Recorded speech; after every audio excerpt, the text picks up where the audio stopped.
What's good, King Gunda? It's your boy, O'Shea Duke Jackson, back at it again with another episode of The Celebrity Junk, the pro-black version. And guys, I've been doing a lot of responses to Trapflix TV, ran by JT the Bigger Figure, and I have been, since I've known that he's been in Africa, I've been checking in here and there.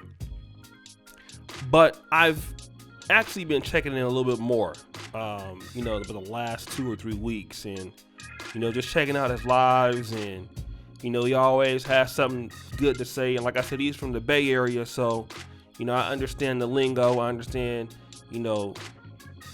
how he's talking, what he's talking about, how he's talking about it, because we're from the same district or area in California, if you would have said like the Northern California. And JT, who's been living in Burkina Faso for a year, coming from San Francisco or just, the United States to Africa has been a life-changing experience for him, as it was, or as it has been for me. Coming to Uganda and staying there for a year and, being there over 11 or 12 times, it is also weighed in on myself. And a lot of times when you come to Africa, you always hear Africans, when you tell them that you're from the United States, the first question they ask is, why are you coming here? Because we're trying to go there, right? Like, we're trying to come to America for the better opportunities. We're trying to come to Africa for, or America for, better, work environments, more money to chase the American dream. And I was checking out, Trapflix TV, or JT the Bigger Figure, and he actually weighed on this because Africans are always asking him the same thing in Burkina Faso. They want to come to, the UK and Ireland and Amsterdam and the Netherlands and all these places. But I want you to hear what he had to say. And I'm gonna weigh in on what brother JT the Bigger Figure said. No, and don't forget to go subscribe to this channel. But let's go ahead and listen to what he has to say. I left America as a homeowner, man. I bought my first house in my 30s. Paid for, then bought another house. Paid for. God bless me and my wife and my children. Man, I bought land in Atlanta, Georgia when it was pennies on the dollar. I'm a landowner. I'm a homeowner. Man, do you know that's the black people dream? A father's dream is to buy a house so he could leave it for his kids and shit like that, And then, become a grandfather. Your grandkids got land. Man, I got to live the American dream. I got to. Like, I got to make it, man, without no help. Because didn't nobody want to help me. Like, literally. Now, Google my name, Joseph Tom, 11/8/73. That's my birthday.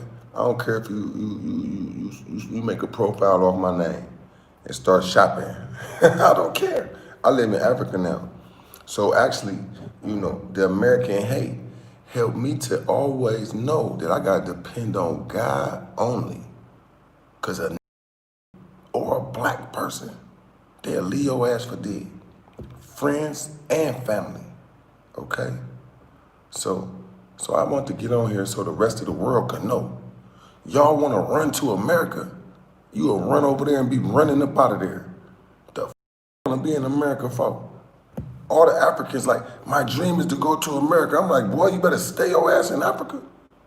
You gonna go over there and see some black people and they gonna treat you like you a white man coming up in America, okay? Let me tell you about America now.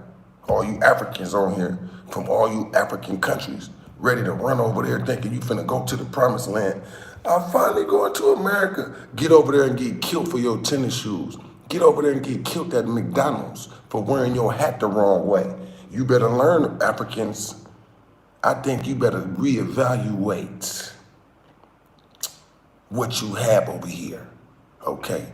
Because people thought I was stupid coming over here. Even Africans in Burkina Faso say, okay, we happy you came here, but why would you want to come here? They asking me, Bro, why would you want to come to Africa? Why you want to come to Burkina? Man, we want to go to America. Tell us more about it. I'm like, look, man, do you know how to use a gun? Are you familiar? I know you see AK-47s and stuff, but do you know how to work one? Okay. Do you know how to clean a Glock? Okay. You know how to work a Colt 45? Okay. Are you familiar with rounds? Do you know about hollow heads and slugs? Well, if you don't know that, let me tell you, you better get familiar with it.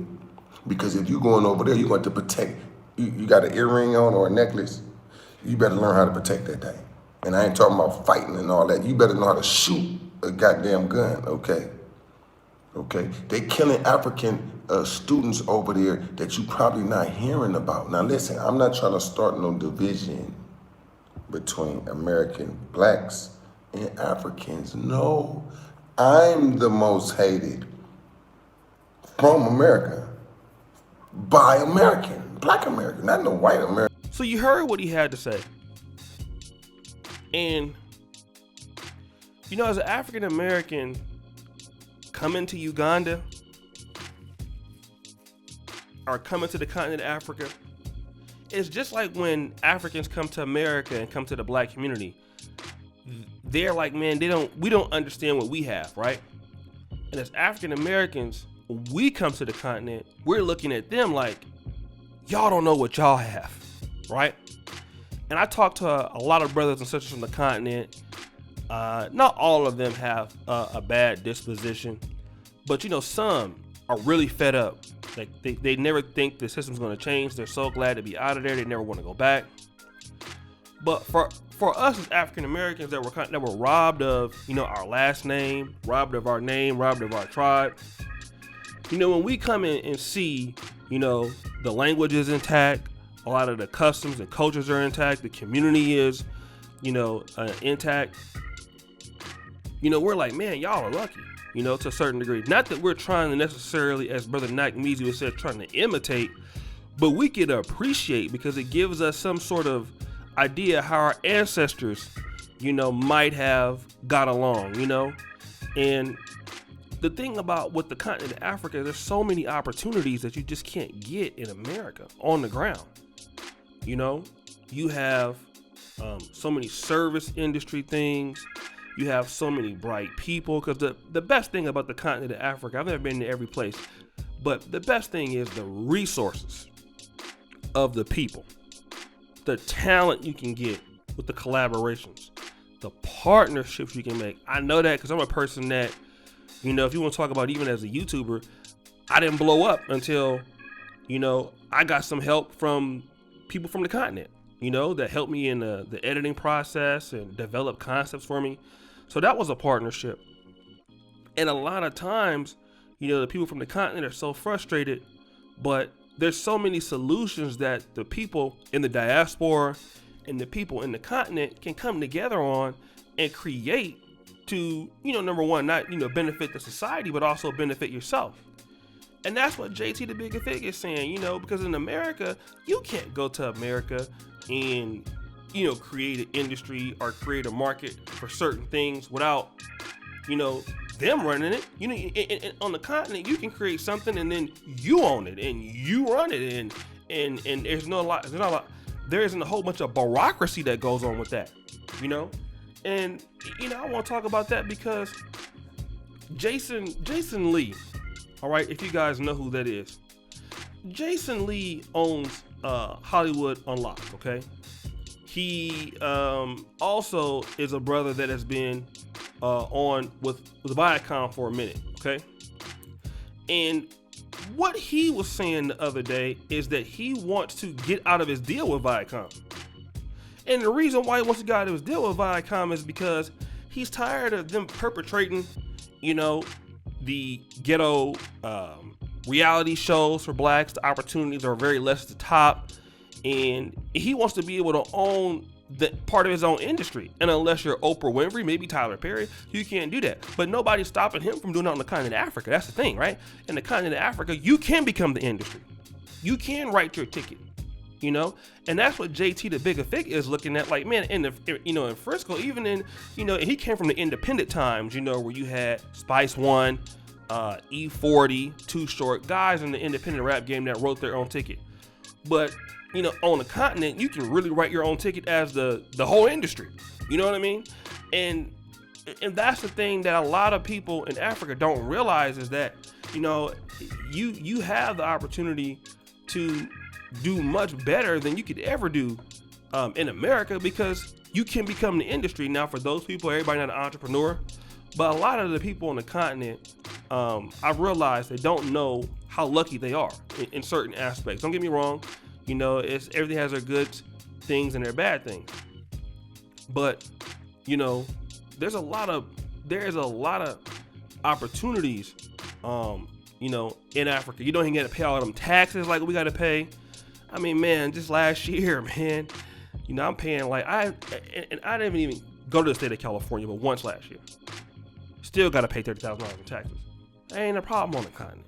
You don't have to go through so much bureaucracy to meet somebody at the top. You can do things. You can do things rather easily than you want. Where in the States, there's a lot of restrictions. Europe is a hell of restrictions. So, I want to shout out to JT for making this video. And guys, go ahead and check out Trapflix TV. The brother's very talented. And again, I really appreciate you for all that you do. Subscribe, hit the bell. Check out the first comment pinned to the top to get the Trapflix TV. And as you know, keep it real, King Gunner forever. I'm out.